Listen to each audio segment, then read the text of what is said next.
I used to believe nothing was more sacred than family. Until the day my own mother said right over the phone that I was nothing more than a walking wallet. It wasn't a joke. It wasn't some heat-of-the-moment outburst. It was the truth, raw and gut-wrenching, spoken by the woman who gave birth to me. She didn't know I was home. She didn't know I was standing there, frozen in the kitchen doorway, holding a box of sushi I'd picked up to celebrate my promotion. And she sure didn't know I heard every single word. I'm Carolyn Mayfield. I'm Otuzbesh. I built a life people dream about: a six-figure career, a lakeside home worth nearly $800,000, and a quiet, peaceful existence. And I shared it. With my family. With my mother. With a younger brother who's never held down a steady job. I supported them. I sacrificed. I stayed silent. Until the day I heard the truth. That in my mother's eyes, I was a failure. That every dollar I gave was just an obligation, not a shred of love behind it. And I didn't cry. I didn't beg. I just did one thing. I sold that house. I left them along with the consequences of their own words. And if you've ever been used by the very people who were supposed to love you most, stay with me. Because the story I'm about to tell might just be your story, too. In another form. I hadn't planned on coming home early that day. But the report I'd spent a full week preparing got approved by the board that very morning. And when my boss, a man famously cold-blooded in the tech world, looked me dead in the eye and said, "Caroline, you just paved your way to an executive seat," I smiled, slid my laptop into my leather bag, and thought, I'll go home, grab some wine and sushi, and share the news with Mom. Oh, sounds naive, doesn't it? That afternoon, the sun slanted over the lake like it had been brushed in gold. I parked beneath the old maple tree out front, carefully stepping up the porch stairs, watching for patches of leftover snow. My arms were full of bags, and my heart was light like a kid about to show off a perfect test score. I used the side door, the kitchen entrance, to surprise her. But instead of the clatter of pans or the smell of baked goods, I heard my mother's voice drifting in from the living room. Clear as day. No shame, no hesitation. She thinks she's such a big deal. But to me, she's just a walking wallet, Lorna. Everything's expensive: electricity, water, car insurance. But she covers it all. As long as I smile at the right times. I froze. My heart pounded in my chest like a war drum. I backed up against the wall, sushi bag slipping quietly from my hand to the floor. That house should have been mine by now. But she's smart, put everything in her name. The master bedroom, the tiled bathroom, that fancy French-style kitchen, she bought it all. And her own mother doesn't even have a single deed to prove she lives here. A pause. Then came a soft laugh. But you know what? She's lonely. No husband, no kids. She needs me around to fill that void. I just have to act sweet enough. I don't remember how I breathed in that moment. Or how I turned around and stepped back out the kitchen door. I only know that I wasn't standing in my home anymore. I was in a strange, cold place. The world spun. My chest felt like it might split open. My phone buzzed. Tanya. My best friend since college. I hadn't meant to pick up, but I needed something. Anything. Anything that wasn't my mother's voice. Hey, you alive? Today's your big promo day, right? I didn't answer right away. Eventually, I let out a shaky breath. I just heard my mom say, "I'm a walking wallet." Silence on the other end.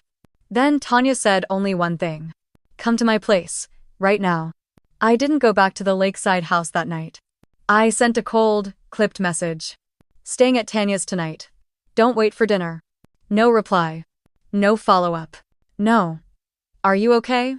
Tanya greeted me with a warm hug and a mug of hot cocoa. "Start from the top," she said. So I did. Every word. Every tone in my mother's voice, the disdain, the calculation, the manipulation. Tanya didn't interrupt once. But her eyes grew darker as I went on. When I finally stopped, she just said two words. "Sell it." I shook my head. "She's my mother." Tanya looked me straight in the eye. "And she just called you nothing more than a credit card with a pulse." I couldn't sleep that night. I lay on Tanya's couch, staring at the white ceiling, thinking of every time I'd made a sacrifice: pushed back vacations because Mom needed the stove fixed, canceled dates because Caleb needed money for his art show. All the times I convinced myself, they're just struggling. But then I realized, struggling doesn't last 3 years. Struggling doesn't come from people who choose to live off you without a single thank you. I didn't cry. What I felt was like cracking, ice cold, sharp, and clean. The next morning, I got up early, poured a cup of coffee, opened my laptop. Google. How to sell a house when family's living in it. Top result. If the deed's in your name, you have full legal control. I won. I clicked it. And for the first time in a long time, I felt like I was finally in charge of my own life. You think I went back to make peace? Waited around for an apology? This story is just getting started. I came home Saturday morning. Not to apologize. Not to make peace. But to face the place that once felt like a dream.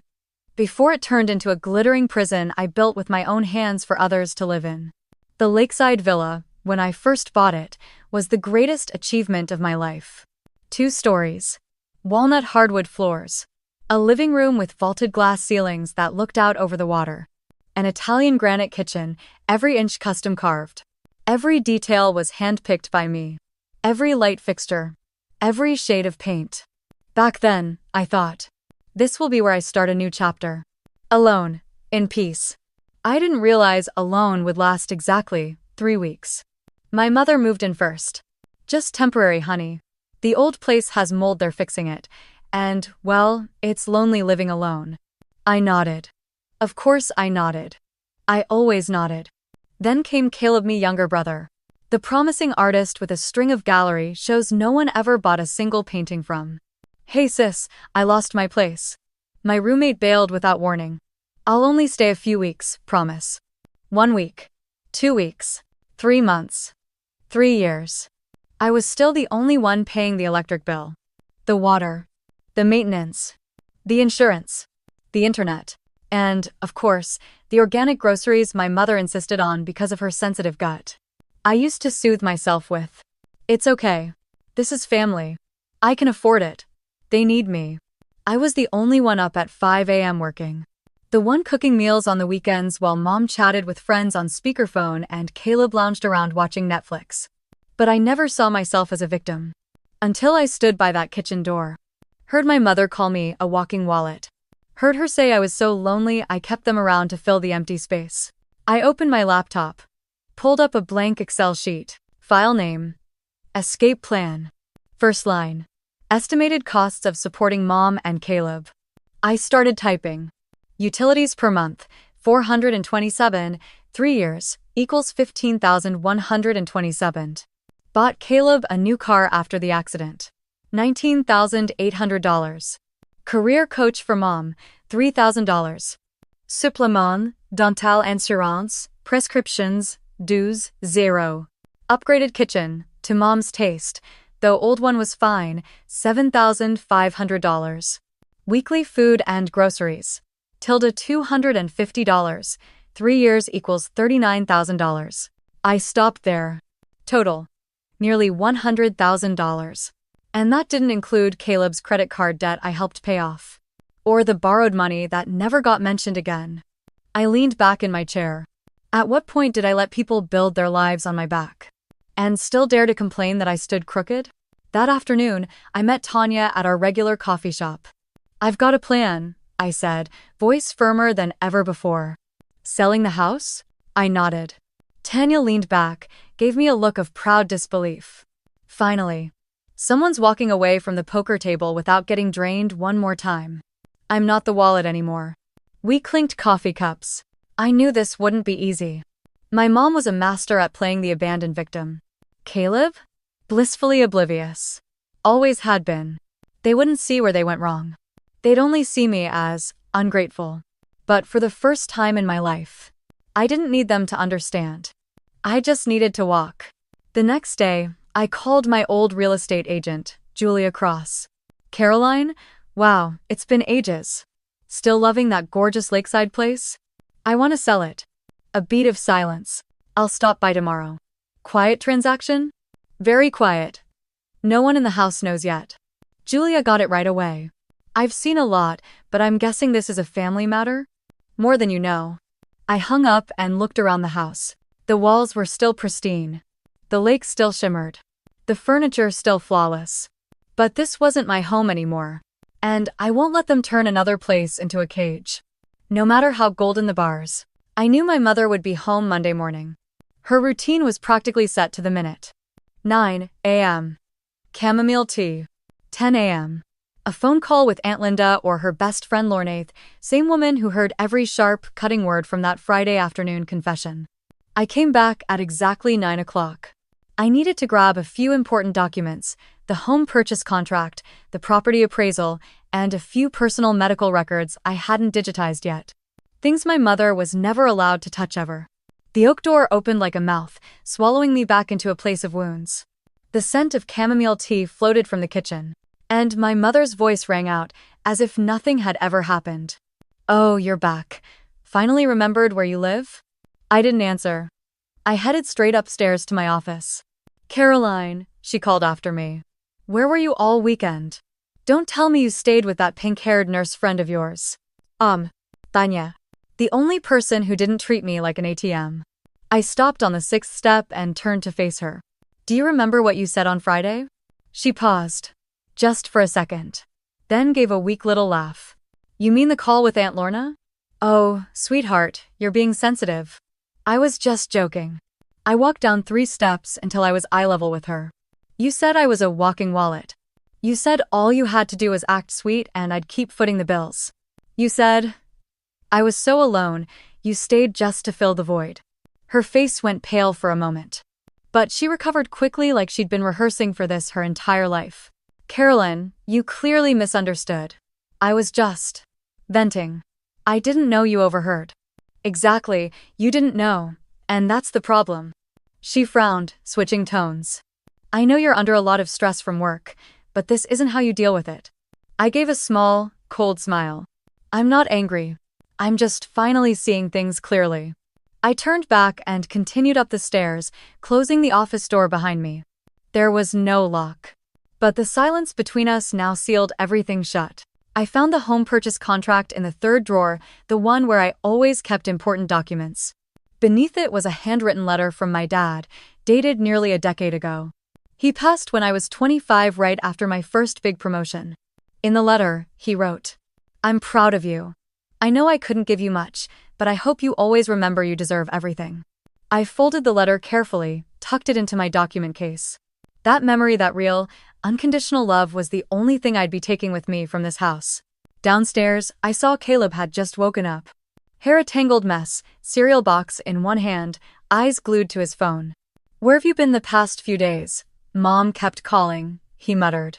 I didn't respond. I was in a calm, still place. No hate. No pity. Just emptiness and clarity. "You still haven't applied for any jobs?" I asked, my voice flat. He shrugged. "Some of the studios want a fresh portfolio. I'm still searching for inspiration." "For 3 years?" Caleb gave a sheepish chuckle. "You know, artists don't live on schedules." I nodded. "Yeah, but bills do." I walked straight to the front door. My hand touched the knob, then I turned back one last time.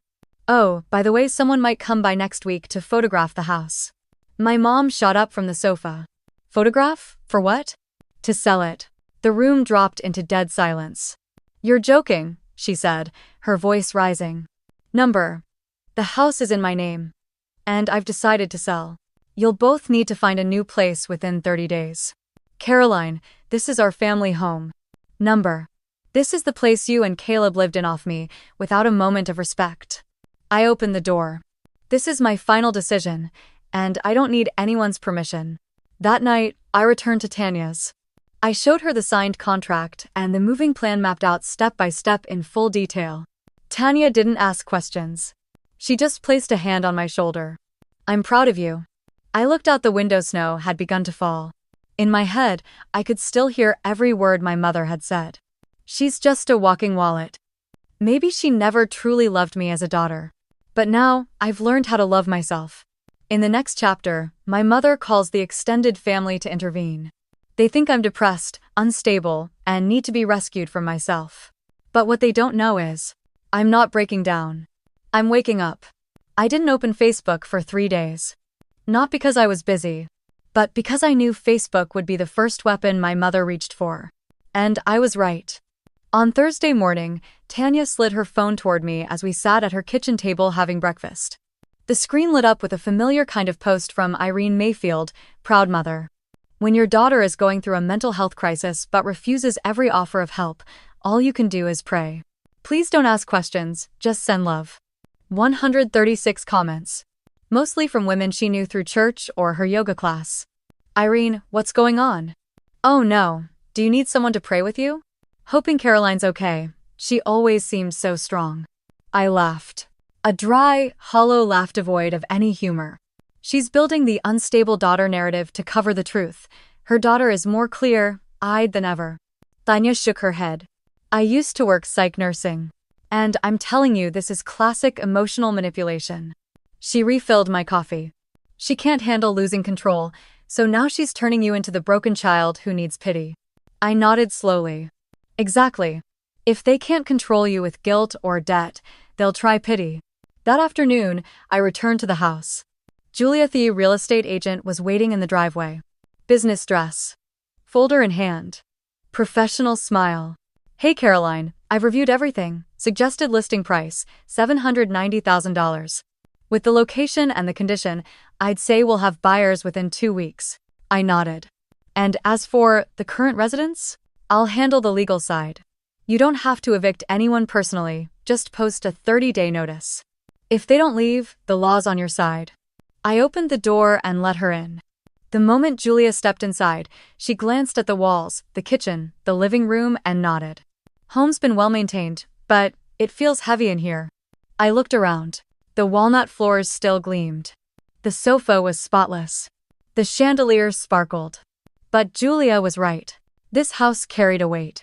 The kind no vacuum could lift. The invisible dust of years spent living as a ghost in my own life. After Julia left, I walked through the rooms alone. I carried nothing but a cloth bag filled with my personal documents. I stepped into what used to be my room now. Caleb's room. Since I'd given Mom the master, everything was still there. The old bookshelf. The hand-stitched pillow that said, "Dream big, I made it myself at 26. The wooden desk my dad had built when I graduated. I opened the drawer. An old journal stared back, lightly coated in dust. I flipped to the first page. Saturday. I just got a college scholarship. Mom didn't say anything. Just asked why I didn't pick a school closer to save money. But Dad hugged me. He said, "You deserve to fly far." I turned the page. Monday. Mom told me not to talk about my promotion in front of Caleb. He's struggling, don't make him feel bad, she said. But I'm her child too, aren't I? Each line was a paper cut. Small, but added up to a wound that went deep. I brought the journal downstairs. My mother sat on the couch, eyes fixed on her iPad. She looked up as I entered. What are you doing here? Or did you finally realize you overreacted? I didn't answer. I placed the journal on the coffee table, directly in front of her. I've been writing this for 15 years. Not to blame you, just to understand myself. But now, I want you to read it. She frowned, nudging the journal away. I don't need a diary to see you're mentally overwhelmed. Number. You need it to understand why I can't live here anymore. A beat of silence. You're going to throw away your whole family over a few things I said by mistake. Number. I'm throwing away the role you assigned me for years, your scapegoat. I turned and pulled a folded paper from my bag. The official 30-day move-out notice. I placed it on top of the journal. You can read it or not. But in 1 month, this house will have a new owner. And I won't be living here. I'm Des. I walked away without looking back. That night, I stood on Tanya's balcony, staring out over the lake as the moon shimmered on the water. Beside me, a glass of red wine. And on my phone, a text from Caleb. Can we talk? Just us. I need to ask you something. I didn't respond right away. I knew he was next being pulled into the family crisis my mother was trying to script. And maybe he didn't fully understand what was happening. But this time, I wouldn't explain to be pitied. I'd explain. If he genuinely wanted to understand. In the next chapter, Caleb meets me at a cafe. And for the first time, I hear a confession I never expected. Not from my mother, but from my brother. The one I always assumed would forever take her side. I met Caleb at the corner cafe one where Dad used to take me for math practice when I was in 4th grade. It's a modern roast house now, with lattes that come topped with intricate floral art, but I still chose the same table as always. Corner seat, right by the window, perfect for seeing someone before they see you. Caleb showed up 12 minutes late. Hoodie. Worn out sneakers. Hair tied back. He didn't look like someone getting kicked out. He didn't look like someone who'd lived off his sister for years. He just looked like a lost little brother. He set down his cold brew and let out a long breath. "You're really selling the house?" I nodded. "The contract's already in motion." Caleb fell quiet, stirring his drink like he might find answers in the melting ice. "Mom says you're just stressed. That you're spiraling." I pressed my lips together. "And you believe her?" "I don't know," he said, surprisingly honest. "Everything felt like it started falling apart after you disappeared for a few days. Mom freaked out, called everyone, cried nonstop, posted stuff online. Then she told me, you were cutting the family off. What do you think about that?" Caleb looked at me. And for the first time in years, I saw shame in his eyes. "I think you're right." I didn't respond. I just looked at him to make sure I'd heard him correctly. Caleb lowered his voice. "You paid the bills. You covered everything. You got up at 5, worked like crazy. While I laid around eating cold pizza, saying crap like artists live on emotion." He gave a hollow laugh. Not amused, just pained. "I thought you liked doing it. Being the strong one. I didn't realize you were being used." I pulled a sheet of paper from my bag and laid it on the table. It was the expense breakdown I'd made the night before. "This is how much I've spent on our family in the past 3 years. No interest included. And it doesn't even touch the emotional damage." Caleb glanced at it, then folded it up gently. "I didn't know you'd done all this." "Mom never told you?" "She just said, your sister lives alone, she should help her family." I nodded. The same old line. "And you?" I just went along with it. Because it was easier than thinking. A pause. Then Caleb merely looked, and for the first time, I saw a man, not a boy. "Caroline, I'll leave before the 30 days are up. I don't want to be forced out like some leech. I'll figure something out. I'll do something real. Mum won't approve. I know. But this time, I'm not asking." I smirked. "Sounds familiar." We both laughed. Not loudly, but communally. On the drive home, I rode in silence, the wind slipping through the cracked window. A light afternoon rain misted the world outside, blurring everything like there was a sheet of glass between me and reality. I thought about Caleb. Irresponsible. Inconsiderate. But not entirely heartless. He wasn't a bad person. He'd just never been asked to grow up. My mother had wrapped him in layers of soft excuses. And me? I was the one who kept the bubble from bursting. I was the pressure valve. The one who held it all together. While no one ever asked if I was okay. Now the bubble was gone. And everyone had to breathe real air. When I got back to Tanya's, she was folding blankets, prepping a tidy guest bed in the living room. "How'd it go?" she asked. "Caleb gets it now." Tanya looked up, surprised. "Seriously?" "He said he's leaving early. And for the first time, I don't feel like the crazy one in Mom's version of the story." Tanya gave me a soft smile. "You were never crazy, Caroline. You were just too clear-headed for their comfort." "Oh." I sat down on the edge of the bed, my shoulders suddenly heavy with exhaustion. "But my mom. She won't go down easy.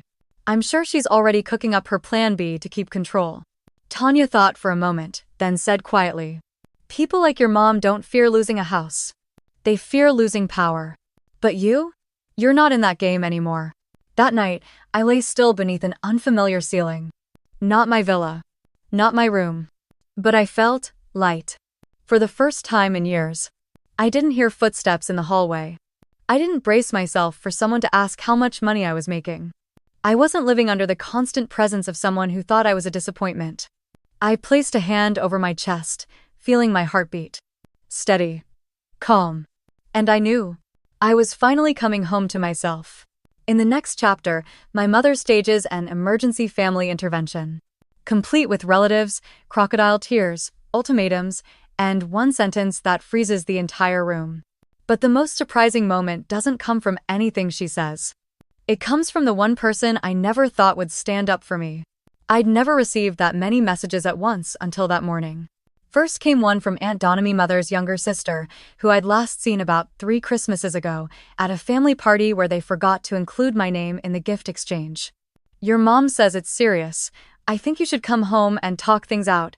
Family is family, Caroline." Then from cousin Marka, distant relative who's never once asked how I was doing.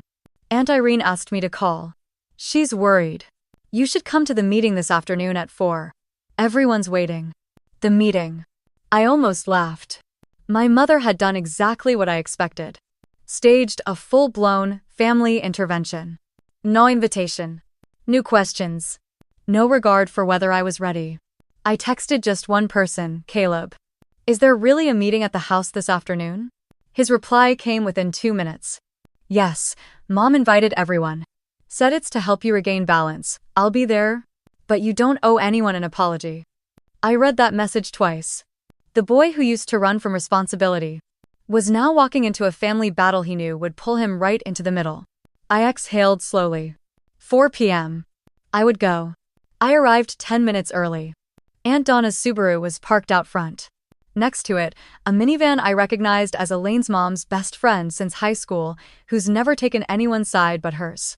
I walked into the house without knocking. They were seated in a circle in the living room, like some kind of support group therapy session. My mother sat in the center navy dress, classic pearl necklace, tears perfectly glossing her lashes like she'd flipped the switch on her emotions 30 minutes ahead of time. Caleb sat off to the side, arms crossed, eyes sharp and wary. Every head turned the moment I stepped in. "Oh, you came after all." My mother sighed, as if unburdened. "What do you call this? A sentencing hearing?" I replied, voice like ice. No one laughed. Aunt Donna spoke first, her tone firm. "We're just trying to help, Caroline. Everyone's worried. You've been acting strangely. Selling the house so suddenly. Distancing yourself. Pushing your mother away." I sat in the empty chair across from my mother. Set my bag on my lap. Clutched the strap tightly. "Everyone thinks that, or is that just what Mom told them?" A ripple of silence spread. My mother blinked, then cried. Not a single tear fell down her cheek. Just that glossy shimmer, like a stage prop. "You don't understand. I only want what's best for you. You've sacrificed so much. I'm scared you're losing yourself." "Mom," I said, my voice lower now. "Are you scared I'm losing myself, or that I'm no longer giving that self to you?" A sharp inhale from the corner, Caleb. I didn't break eye contact.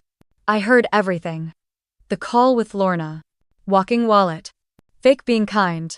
Shouldn't have been born. Every word. Elaine choked on a small gasp, face paling. Aunt Donna turned toward my mother, waiting almost expectantly. My mother froze, trying to hold on to dignity like it was slipping through her fingers. "You were eavesdropping? I can't believe this." "Number. You had the speaker on too loud. You didn't know I was home." "Well, you're overreacting. Everyone vents a little, no one's perfect." "No, Mom," I cut in. "Venting is one thing. Planning to live off your daughter while quietly despising her is another." "Va." Aunt Donna's voice was softer now. "Irene, did you really say those things?" My mother stayed silent. Didn't deny it, but didn't confirm either. I pulled out a printed page and placed it on the coffee table like a lawyer presenting evidence. "This is everything I've spent on our family over the last 3 years. Over $140,000, not counting emotional costs. Time. Damage. And the years I've spent just to hear you say, I shouldn't have existed." No one spoke. Caleb stood up first. I don't know how she kept calm this long. If it were me, I'd have left a long time ago. I turned to him. "Thank you, Caleb." He looked at Mom now. "Please stop with these little performances. She's not crazy. She's not lashing out. She's just finally living her own life." My mother looked stunned like she'd just been slapped. You're taking her side?" "I'm not taking sides.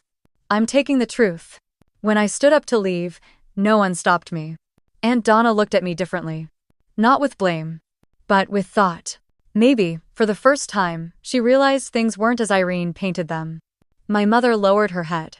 "No more tears." I walked to the door. Freedom doesn't come with thunder. Just the quiet sound of a door closing. In the next chapter, my mother calls my company trying to warn them I'm mentally unstable. But instead of tearing me down, She accidentally hands me the biggest career break of my life. And me? I make a move she never saw coming. I thought after the whole family intervention, my mother would back off.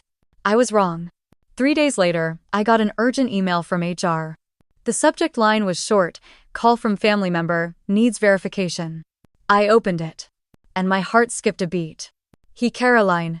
This morning we received a phone call from someone identifying herself as your mother Irene Mayfield. She expressed concerns that you may be experiencing a serious mental health crisis and requested that the company monitor your behavior.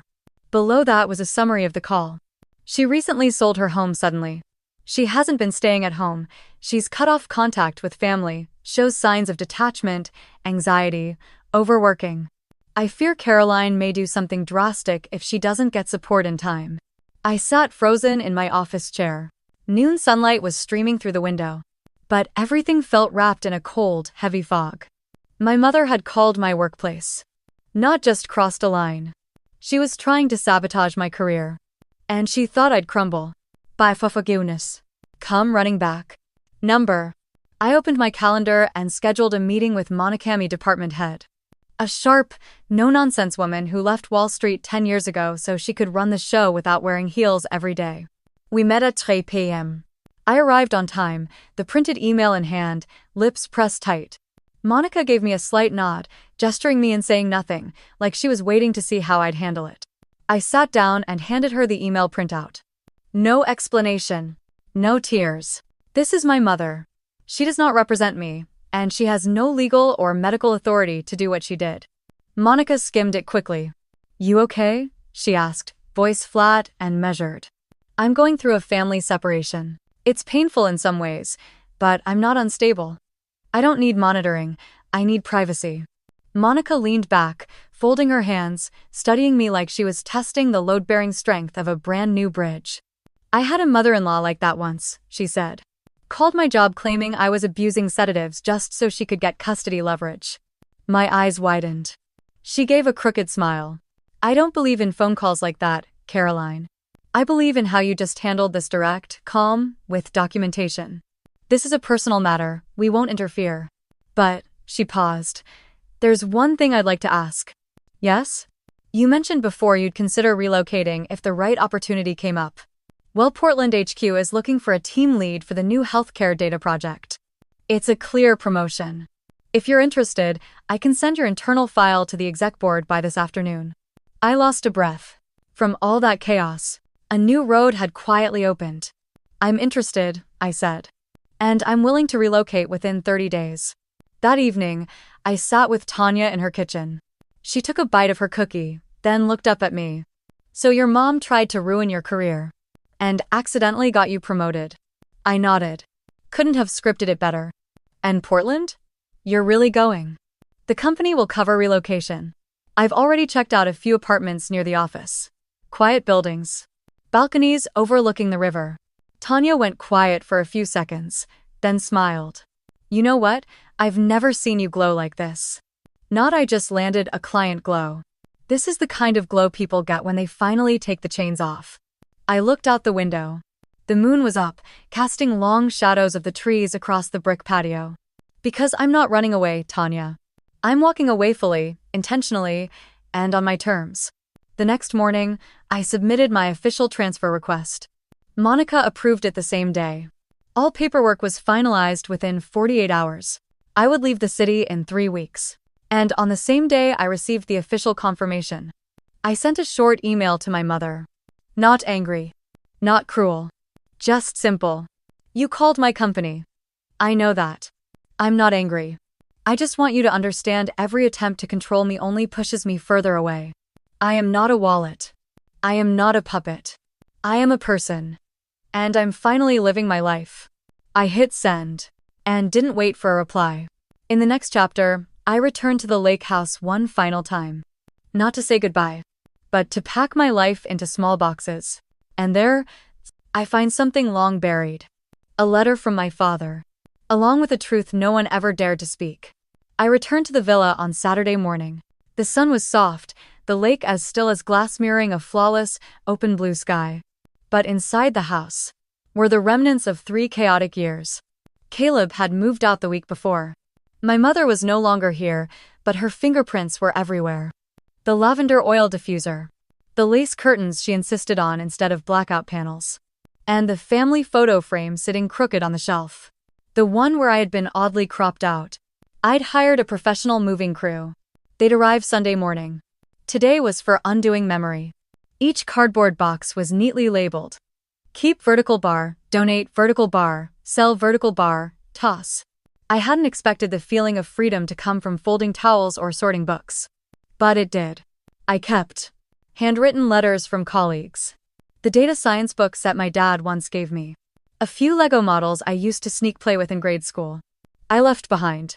Gifts my mother guilted me into buying but never used. Random art pieces Caleb had forgotten. The crackle glaze artisan porcelain dish set my mother swore was worth $1,000. Down in the storage closet beneath the stairs, Enders Stotters, I opened an old, dusty container. Insidicked into a Ziploc bag was a worn envelope. The handwriting stopped my breath. To Caroline. For when you're old enough to understand, it was my father's handwriting. I sank down to the floor, back against the wall, my hands trembling slightly, and I opened the letter. Caroline, my girl. If you're reading this, then I never got the chance to sit across from you and say these things out loud.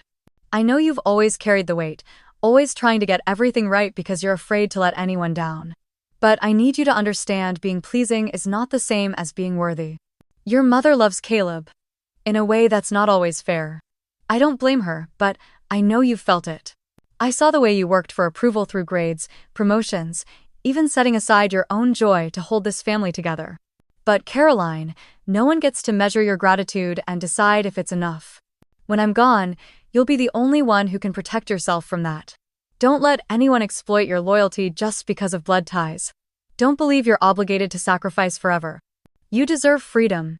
You deserve love that doesn't ask you to shrink. You deserve a life that belongs only to you.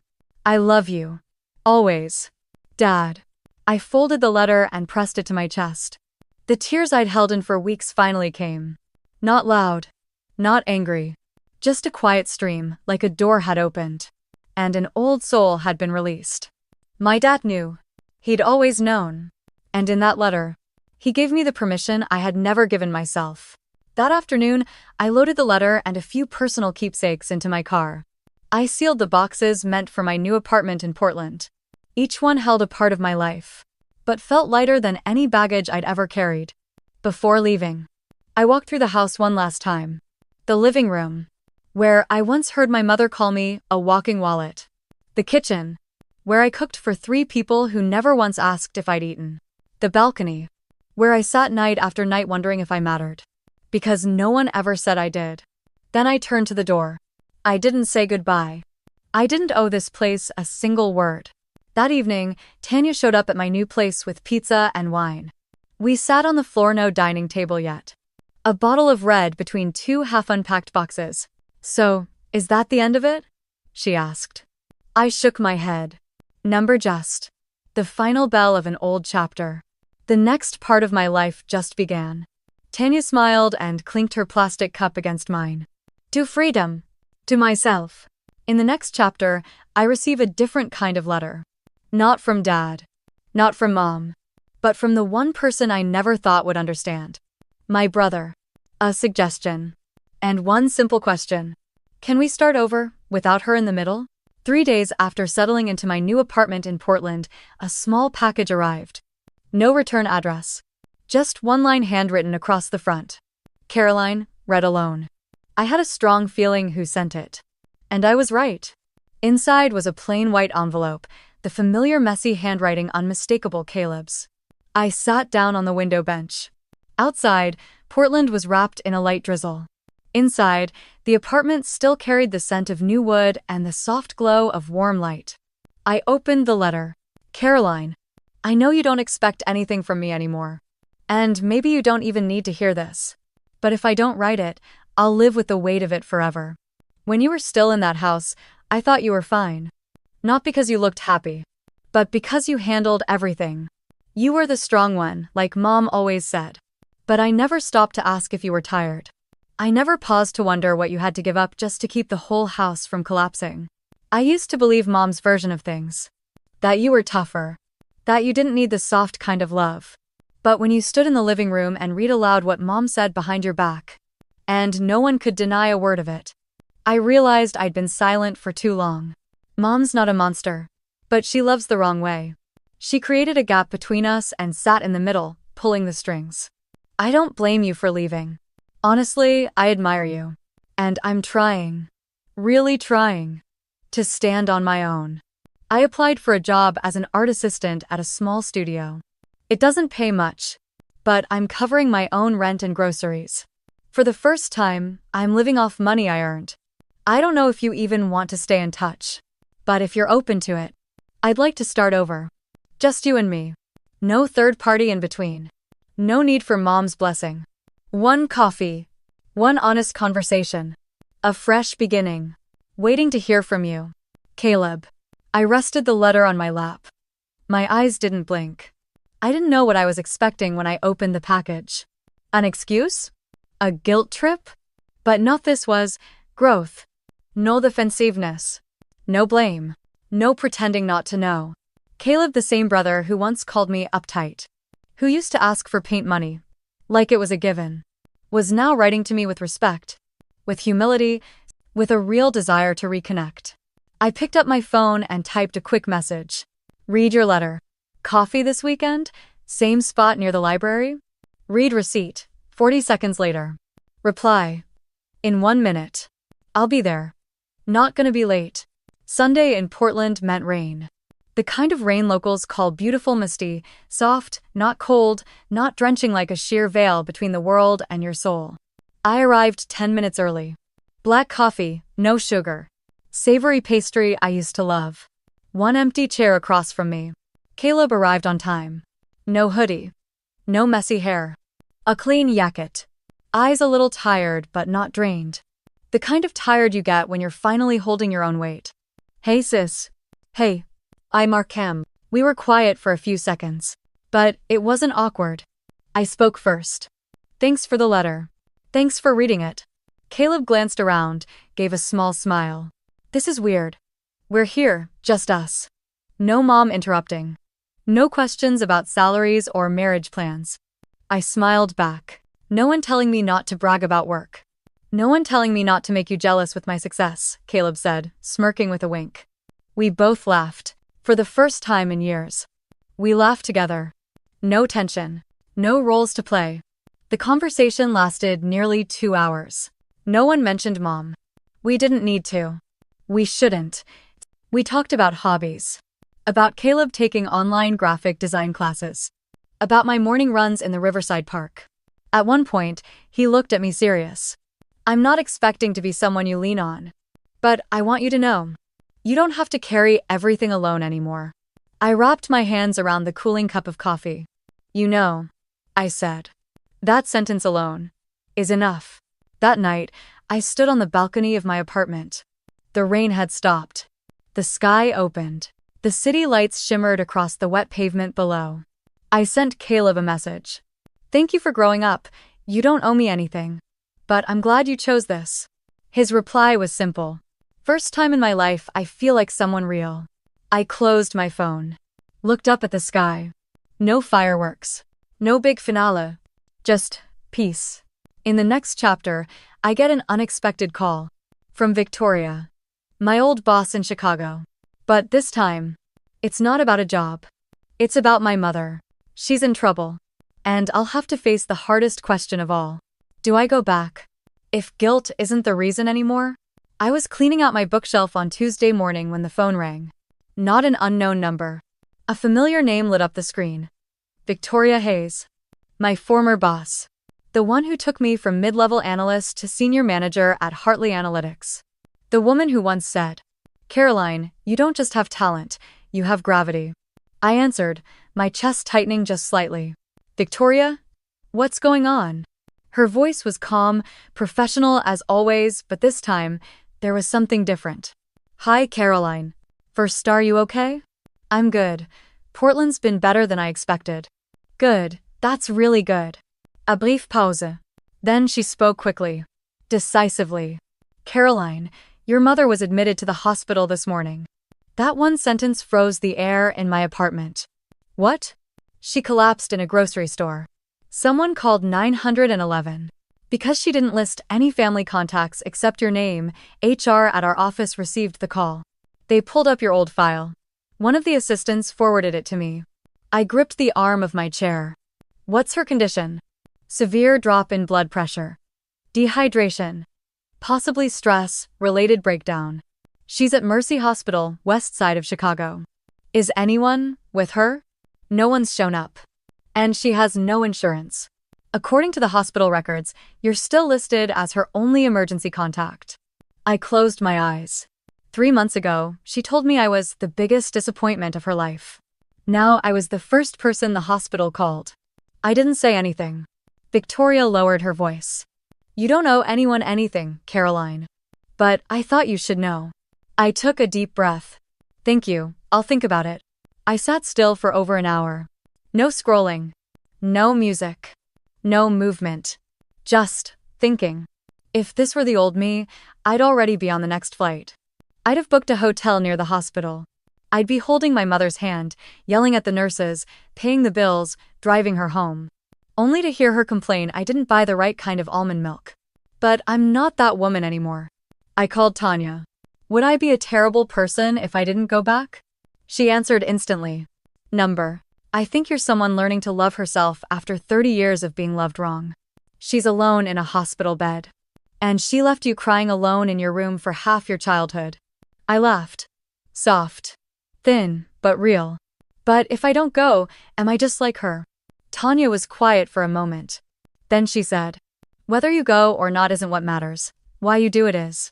If you're going because of guilt, don't take like and krita.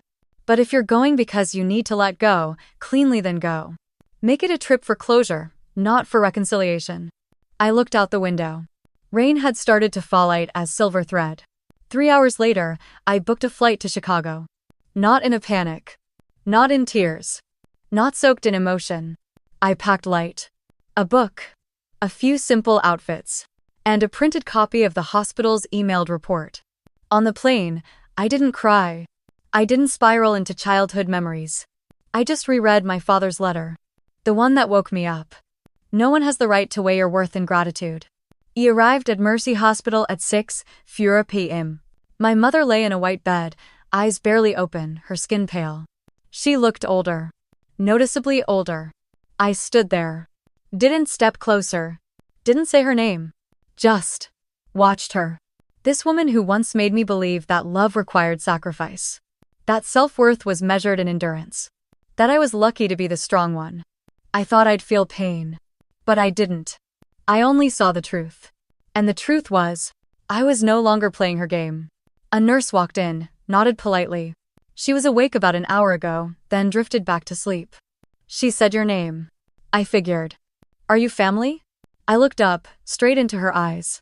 I'm her daughter. But I'm not the little girl who used to beg to be loved anymore.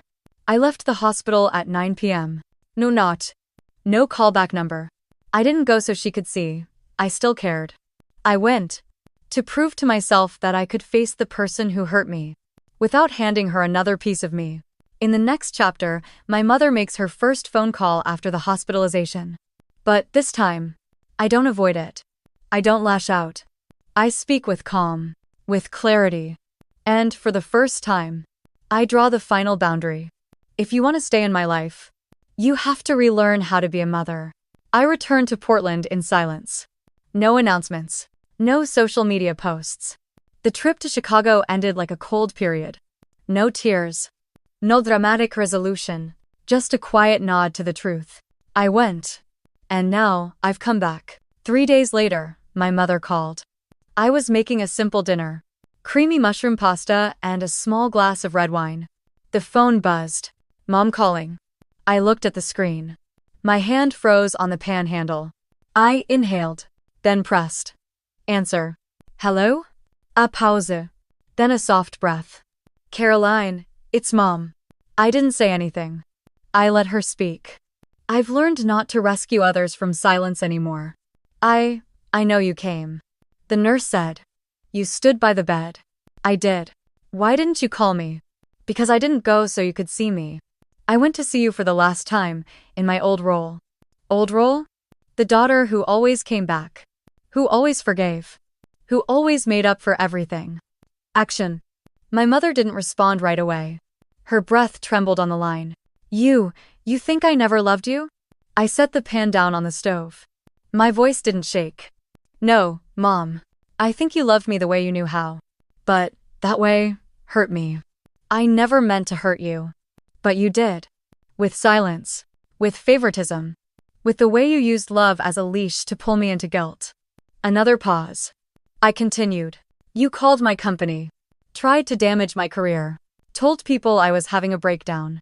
I don't know if you understand this. But that was a betrayal. My mother cried. Really cried. For the first time in my life, I heard her cry without performance.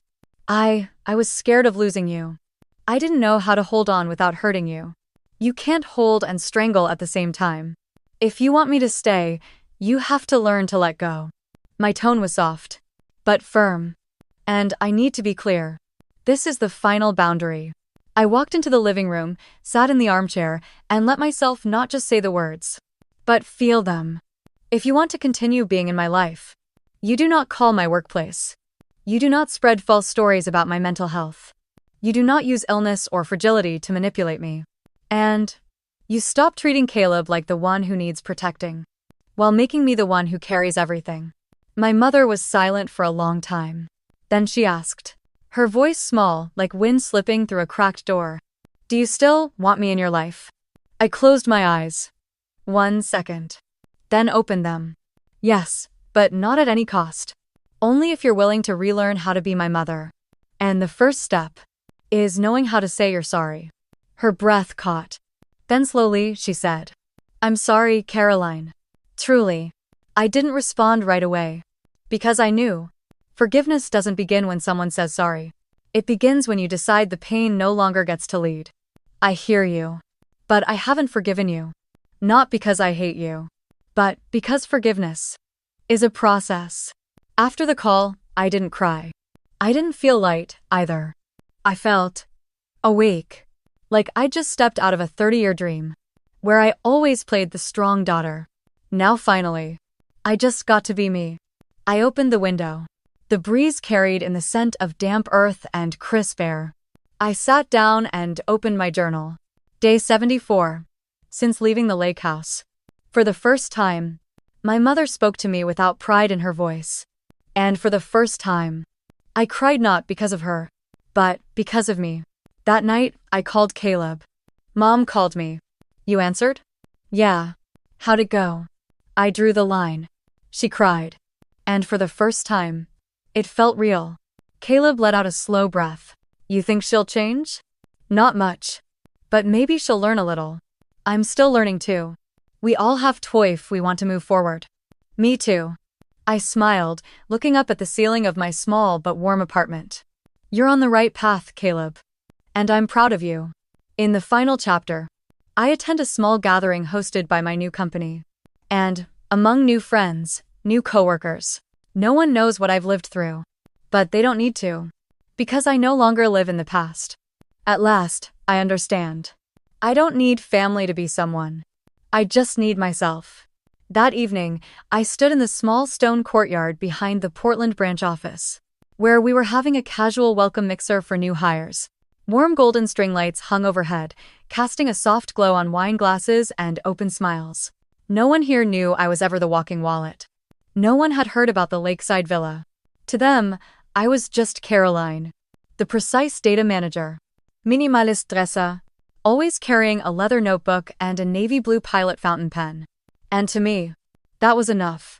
I sat at the end of a long table, chatting with Amberon of the New Analysts. You transferred from Chicago, right? That's what the manager said. Yeah, new weather, new life. Amber smiled. Sounds like a major turning point. I raised my glass. It was exactly that. After the party, I stepped out onto the second-floor balcony. The city at night was glowing and still. Yellow lights shimmered across the slow-moving Willamette River. A perfect mirror of the pace of life here. Unrushed. Unloud. Unapologetically calm. I took out my phone. There was a message from my mother. Today I saw the teacup you bought. I kept it. I'm still learning. Thank you for giving me a chance even when I didn't deserve it. I didn't reply right away. I no longer felt urgency to hand out forgiveness on demand. I read the words, then gave a quiet nod. Sometimes, growing up isn't about cutting people off. It's about letting things exist, without letting them define you anymore.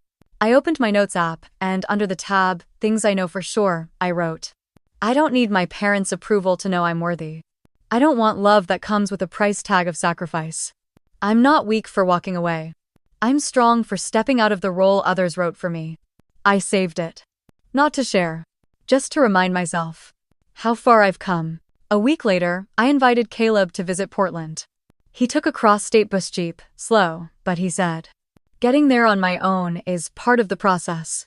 I met him at the station. We didn't hug right away. But when our eyes met, for the first time, there was no fog between us. This is your place? Yeah. It's small. But it's mine. Honestly, I like places like this better than that fancy villa. So do I. We walked inside. I poured us some tea, handed him a cookie I'd baked the day before. No one mentioned Mom. No one had to. That night, after Caleb had fallen asleep on the couch, I stepped onto the balcony again. The sky was high and full of stars. I opened my leather journal and wrote one final line. I no longer need to be seen to exist. I exist because I chose to live. Fully. Truthfully. And enough. If you've ever been called selfish just for saying no. If you've ever carried a whole family and still been told you weren't enough. If you've ever walked away from a beautiful house full of pain. You are not alone. And you don't need anyone to validate that truth.